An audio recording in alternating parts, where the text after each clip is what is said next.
Good afternoon, everybody. From Department of Radiation Oncology at NCI and AIIMS, I would like to welcome everybody for today's session of the clinical combined rounds. It is going to be presented by our residents working in NCI, Dr. Archa and Dr. Abhilash, and Dr. Supriyo Malik, who's Associate Professor at NCI, is going to lead the discussions thereafter. The topic is a very interesting topic for today. It is the dose escalated SBRT in unresectable carcinoma pancreas, a glimmer of hope.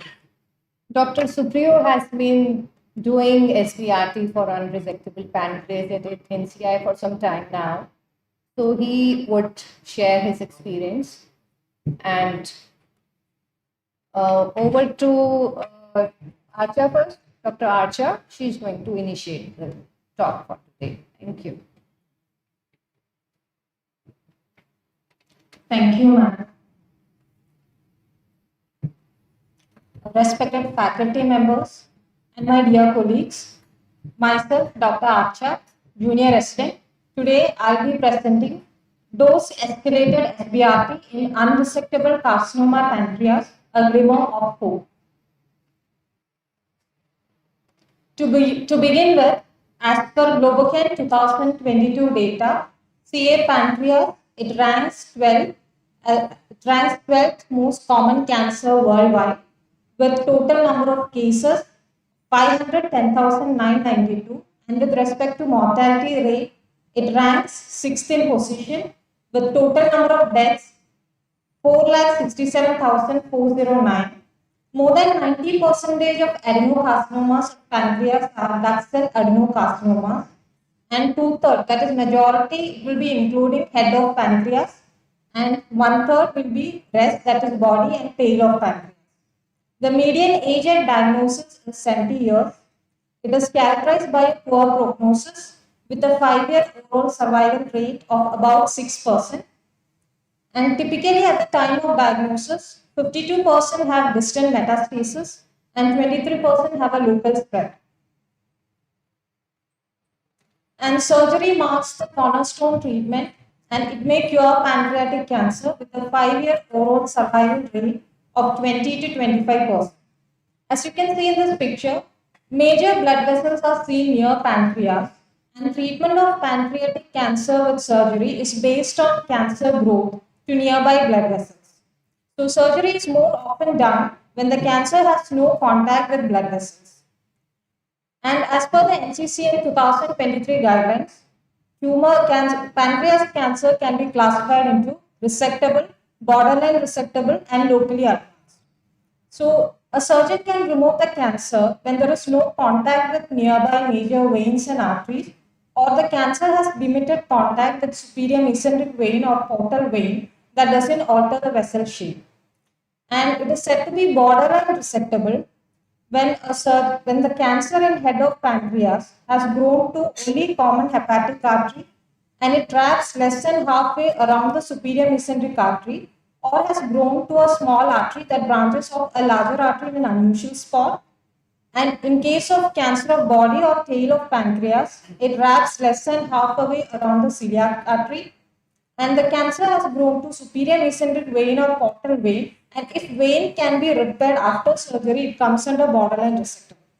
And if cancer has grown into the inferior vena cava, it is also considered as borderline resectable.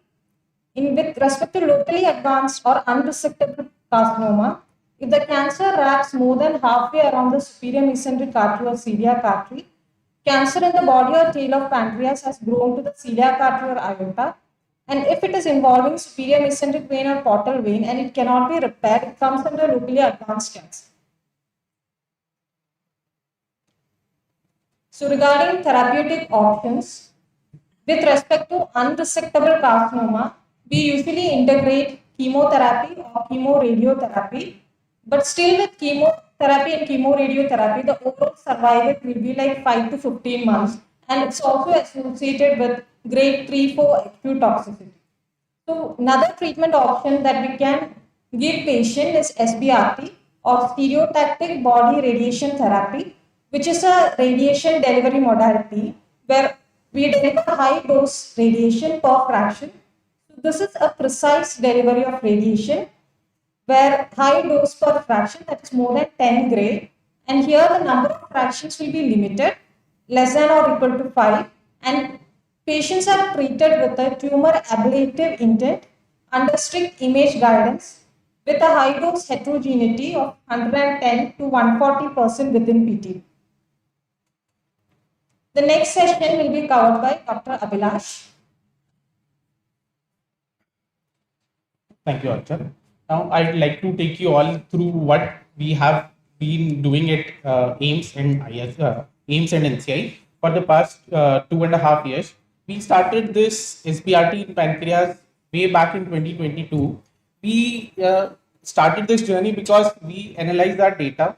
The patient unresectable carcinoma pancreas who were treated with chemotherapy alone, they were having a median PFS of say around 5 months and a median OS of around 10 months, and most of these patients, they were failing locally only, and they experiences a severe amount of pain and obstructive jaundice, which severely hampers their quality of life. So we wanted to know if we can add any radiation in the pre-op treatment which can make these unresectable carcinoma pancreas resectable or can improve the quality of life of these patients. We know pancreatic cancer has a dismal survival outcome of less than 4% at 5 years. Margin negative surgery, as discussed by Dr. Archa, is the only curative treatment option. And the major problem is because of desmoplastic reaction in carcinoma pancreas, the margins, they are usually positive at the tumor vessel interface. Around one third of these patients, even if they were resectable at baseline, they will fail locally. The focus, that's why, is shifting towards surgery last approach, integrating radiation and chemotherapy in the neoadjuvant treatment, with an aim to increase the resectability rate in borderline and unresectable cases with neoadjuvant treatment.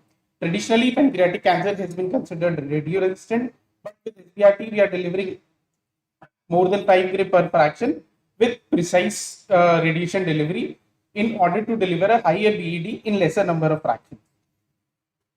So this is the basic workflow that we follow. First, all these surgically unresectable and medically inoperable patients, they have a documentation of baseline disease, baseline CA19 and radiological findings. All these patients, they are discussed in DMG with a medical oncologist, surgical oncologist, radiation oncologist, and a radiologist. And the relation with vessels is certified, and if it is deemed unresectable, all these patients, they were then evaluated whether they are suitable for chemotherapy or not. If they were suitable, they were challenged with 3 to 4 cycles of chemotherapy, either a combination of gemcitabine or nab-paclitaxel or modified FOLFIRINOX. And if these patients, they were not suitable for chemotherapy owing to comorbidities or poor PS, they were upfront taken up for SBRT. All these patients, they were locally advanced carcinoma pancreas, but node positive and but not positive and metastatic patients, they were excluded. And most of these patients, they were unresectable even after NCT challenge. The resectability that was defined based on NCCN criteria. Total 15 patients, they have been treated since 2022. All patients were PS1. Only one patient had a pre-SBRT PTBD stent for obstructive jaundice. All these patients, they were simulated in a 4D CT simulator with a blue body bag, and a simultaneous triple piece contrast CT was taken for vessel delineation. The dose used was 45 to 50 gray in 5 fractions without any treatment gap. This entire treatment, it was completed within a week. All patients, they were admitted prior to administering the SBRT and throughout the course of treatment, and the toxicities were documented. Response assessment, it was done at 3 months, radiologically and by CA19-9. Now I'll take you through the workflow which we follow in the department. First, the patient is called 1 day prior to CT simulation, kept empty stomach for around 6 to 8 hours and given a low residue diet so as to make his bowels empty. Then the patient is simulated with a blue body bag and a 4D CT is required. The important thing is we are delivering very high doses of radiation without any treatment gaps. So we want a precise tumor that it does not move in between fractions, inter or intra fraction. So image guidance is of utmost importance. So for this, we have multiple options. This is DIBH and this is surface guidance radiation. But we in carcinoma pancreas, it's a retroperitoneal structure, so it does not move that much. But we require a 4D CT and we check the motion. If it's more than 5 mm, then we require a 4D CT. The 4D CT, it will take every, the respiratory phase will be divided in every 10 seconds and it will generate an average image. The target that will be delineated on an average image. The patient is simulated supine with a backlog, hands will be raised above head. A triple phase contrast CT is required, usually at 1 to 1.5 ml per kg, and thin slices of CT are taken, usually 1 to 1.5 mm. Then CT is transferred to TPS, and for precise target delineation, we usually fuse our planning CT with the diagnostic PET CT or the MRI abdomen, and if both are not available, then the diagnostic contrast CT that was done prior to simulation. Two important aspects that we already discussed is motion management, and next is image guidance. Now I'll take you through GTV delineation. The GTV, as seen on our contrast CT after fusing with PET CT or MRI, is delineated. Then when we started this in 2022, we were not sure for how much should we escalate. So for first two patients, we started with 45 gray in 5 fractions, and a direct expansion from GTV to PTV of 3 mm was given. But after the first two patients, and we observed there are no acute toxicities, so we shifted to a simultaneous integrated boost of 45 and 50 gray in 5 fractions only. As we previously discussed, most of these patients, they fail at the tumor vessel interface. So for tumor vessel interface, we are giving a separate PTV and we are escalating the dose to 50 gray in 5 fractions. So this is how these are the vessels surrounding the GTV. So we give an additional margin and we boost this tumor vessel interface to 50 gray, and rest of the PTV receives a 45 gray dose. This is the fusion image of GTV of our planning CT with PET CT. This is the dose color wash, which is showing what we have prescribed and how is the dose distributed. This is the 100% dose distribution. Our important challenge is to reduce the dose to these nearby bowels, this kidney. The critical structure is this duodenum or the small bowel loops. So we try and reduce, there are no hotspots, no increased dose delivered to these bowel loops. So this is the 100% isodose curve. This is 95, this is 80%, and we can say we have largely spared. This is the 50% isodose curve. So for even this majority of bowel is not receiving even 25 gray of what we have prescribed. This is the final GTV delineation. This is the image of first patient wherein we have given only 45 gray 5 fractions and no simultaneous integrated boost was done. This was delineated on maximum intensity projection image, which we acquired from 4D CT. This was co-registered with the PET CT, and a direct margin of 3 to 5 mm was given for first two patients. No electric nodal irradiation was done, and even patients who were node positive, they were also not included. Now I'll take you through the results. The 62.5% of the patients, they were pancreatic head patients. 37.5% patients, they had the tumor located in the body and tail. Obstructive jaundice and pain abdomen were the most common presenting complaint. 75% patients, they received pre-SBRT chemotherapy. Out of those, 62.5% received a combination of gemcitabine and nab-paclitaxel. After discussion in DMG, patients, they were deemed unresectable in 87.5% of the cases due to vessel encasement, and one patient or two patients, they were deemed medically inoperable due to medical comorbidities. One patient had a decompensated CLD. After two patients, all 13 patients, they received a prescription of 50 gray in 5 fractions. All patients, they were planned with a full arc EMAT using 6 FFF. The median gross tumor volume was 28.24 cc, and we went as high as Dr. Archer told, we want dose heterogeneity inside the GTV. So we went as high as 130 to 135% inside the GTV, but also making sure that this hotspot does not fall on any of the bowel loops. The median duodenum Dmax that we could achieve was 29.64 gray, but it went as high as 58.6 gray in one patient. These are the three cases which I want to highlight. This is the first patient which was deemed unresectable due to the tumor encasing the celiac axis, common hepatic and splenic artery. The baseline CA19-9 was 727. After 3 months on PET evaluation, this patient had a complete metabolic response with a CMR with a CA99 of 35. And this patient underwent a margin negative surgical resection.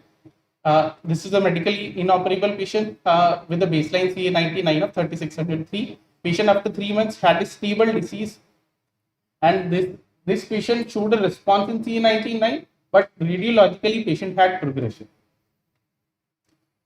Now coming to the acute toxicities, no grade 3 or higher acute toxicities they were recorded during the SBRT, and nausea was the most common complaint observed in nearly half the patients.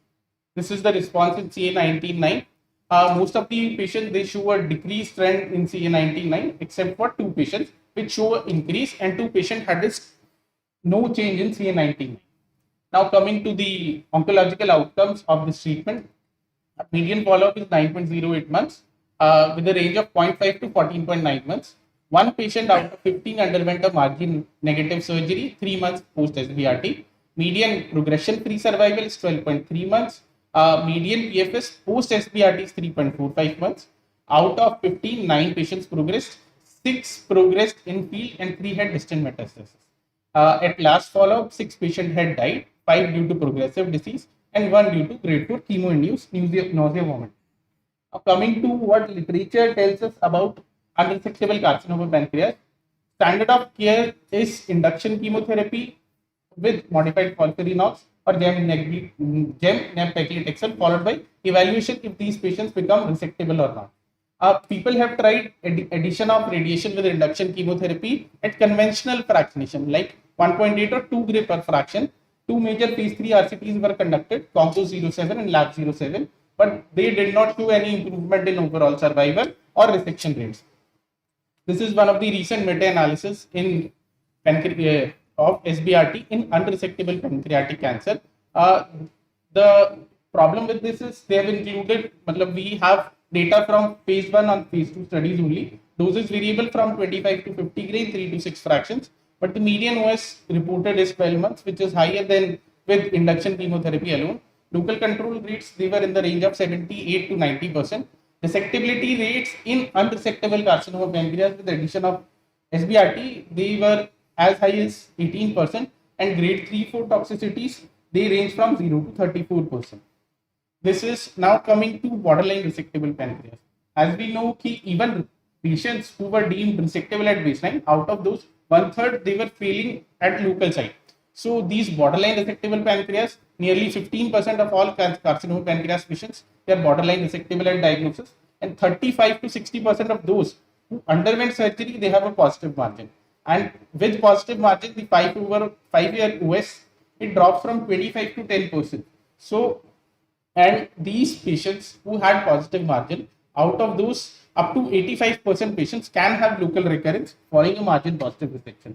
So people have tried even in borderline resectable carcinoma pancreas patient, if with addition of radiation in the pre-operative setting, can we improve these results? So this is one major pre-op trial. These are the long-term results wherein they showed with addition of radiation. Here they did not incorporate SBRT. They used 36 grain 15 fraction, but they showed their improved dissection rates 71% versus 40%. With neoadjuvant chemotherapy alone versus CTRT, nearly 31% increase in R0 resection rates with addition of neoadjuvant chemoradiation. However, this did not translate to overall survival improvement. Now, this is a summary of all the phase 1, phase 2 studies and some observational studies as well, wherein they have tried SBRT in borderline resectable pancreatic cancer, and we can see these R0 resection rates can go as high as 95%. Now, in carcinoma pancreas, the major issue with dose escalation is if there are nearby small bowel loops, duodenum, wherein we can't keep on escalating the dose.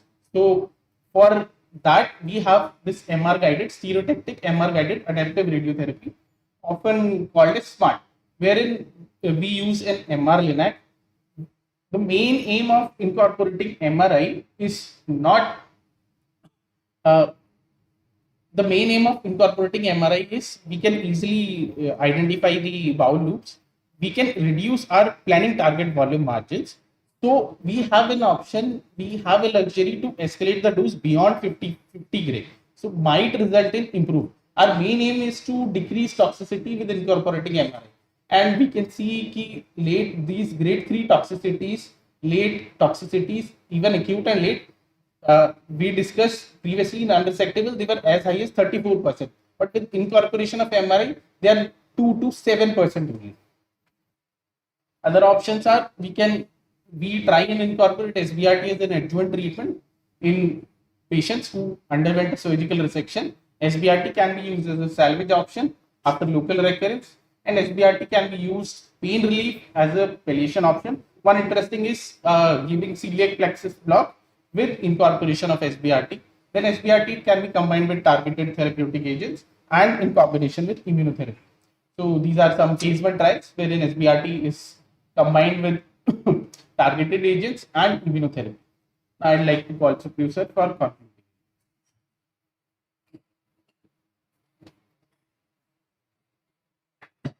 Good afternoon, respected teachers and students. So, pancreatic malignancy is a real challenge for any oncologists who are dealing with GI malignancies, because largely these patients come in, if unresectable, nagging pain, complaints, complications, and other than chemotherapy, we really don't have much options to offer.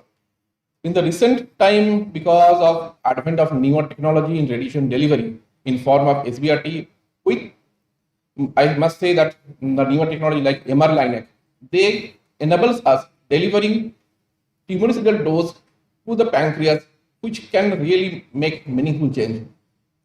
Till now, the median survival that we used to use with get in these patients 5 to 6 months. But even in the small data, we are seeing that survival can be improved. This 5 to 6 months improvement is really meaningful. And sometimes, if we see that 1/5 to 1/3 patients, if they can undergo arterial resection, that can bring meaningful change to the life of the patients. So, I must say that radiation oncology has moved a lot in last few years, and in the coming years, we need to see much changes. Currently, we are treating patients with IMRT and VMAT techniques with this kind of TrueBeam machine.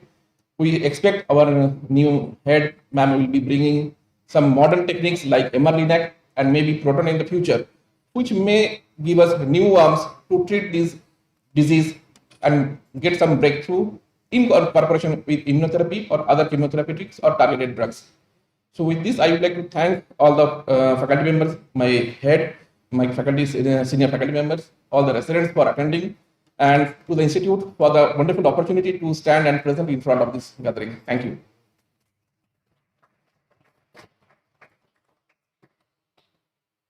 And this is NCI.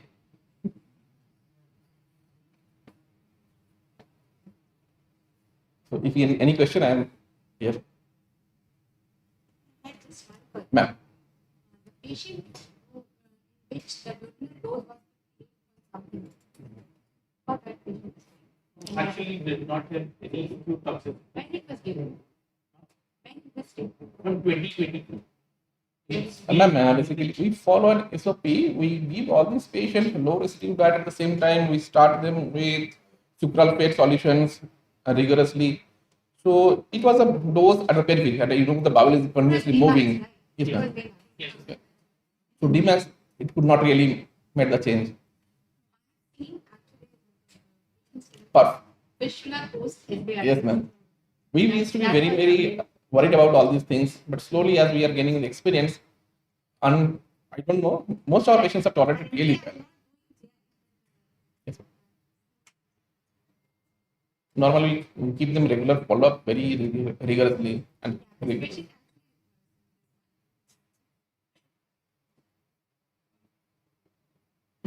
Thanks. Definitely, sir.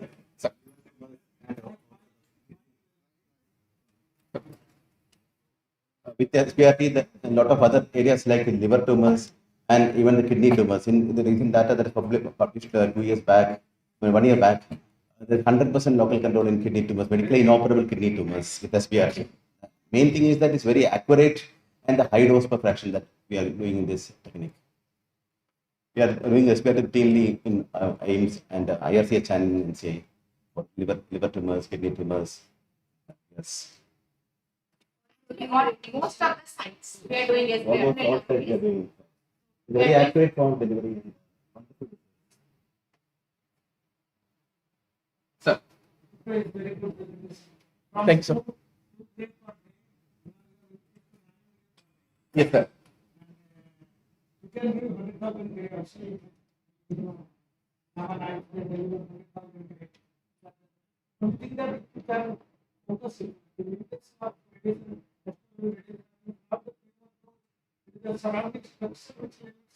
Yes, sir.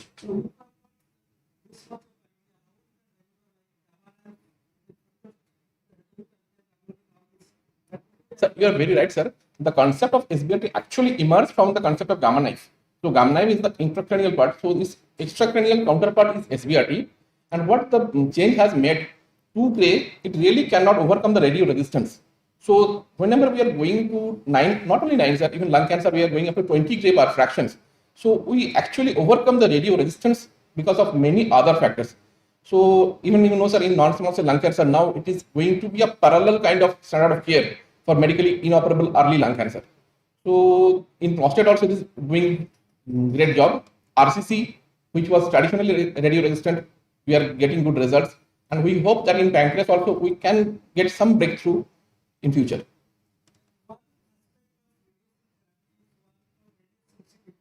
Right.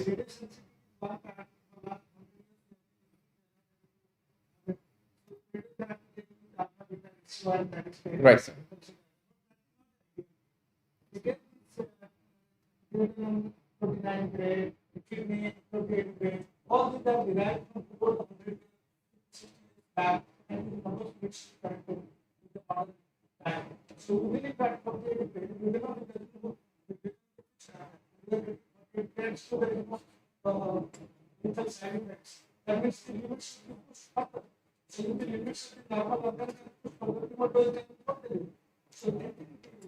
Sir, the next generation of thought process is that to bring into NGS or radio sensitivity index.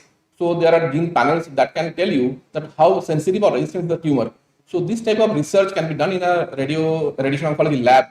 So which we wish one day AIIMS will also have.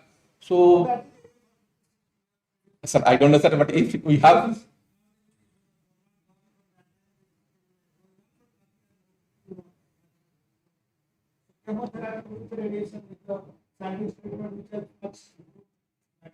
Yes.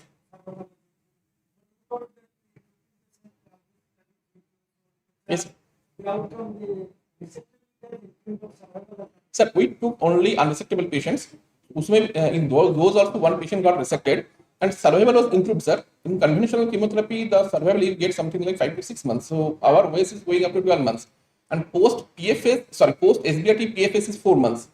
Even with the best immunotherapy or chemotherapy, we cannot achieve this. So this is in addition to the chemotherapy. So a patient who is going to die in 6 months or I think 4 months may be meaningful.